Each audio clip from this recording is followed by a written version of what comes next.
Drop it.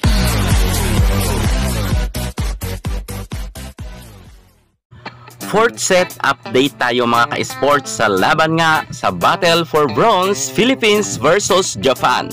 Naging mahigpit ang labanan mga ka-sports dahil ayaw magpatalo ng Japan kontra nga sa Pilipinas. Ngunit nagbalasa nga ang ating coach Dante Alinsunurin ng kanyang mga players kung saan nga sinubukan niyang ipasok si Isa Molde dahil alam natin na ma-error nga ang ating mga players gaya nga ni Nunag at ni Cheng at lalo higit ang ating si Caitlin Biray. Ang kanilang mga services ay sumasablay.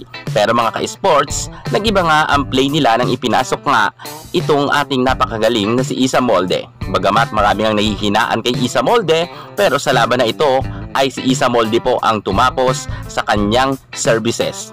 Makikita natin na talagang walang error ang serves ng ating Isa Molde. Kung kaya nga maganda talaga ang naging play ng Choco Mucho. At syempre, dahil wala nga sila masyadong error, ay nakakapag-play ng maganda ang ating Boss Dina Wong. At dahil dito, nahirapan nga ang Team Japan na makahabol pa sa score kontra nga sa Team Philippines. Kumpiyansa talaga ang Pilipinas na maiuwi nga nila ang bronze medal.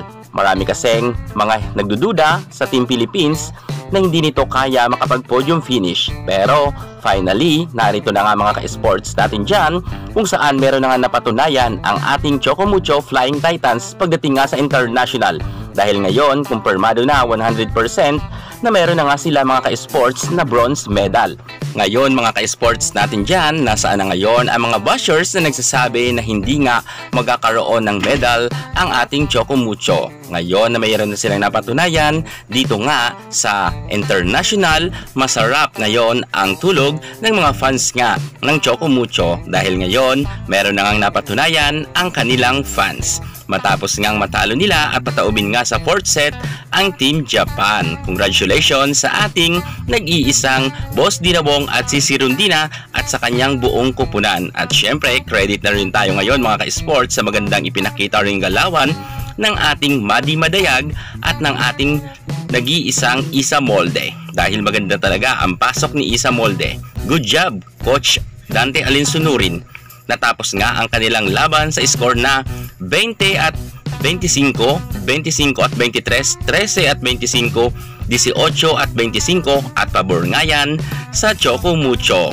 Finally, mga ka-sports, kumpirmado na po na meron na tayong bronze medal at nakapag podium finish nga ang ating Choco Mucho sa napakatagal na panahon. Walang nananalo sa international, Choco Mucho lang pala ang magkakapanalo.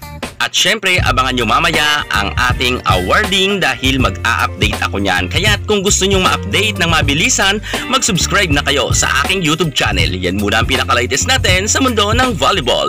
Thank you so much. God bless!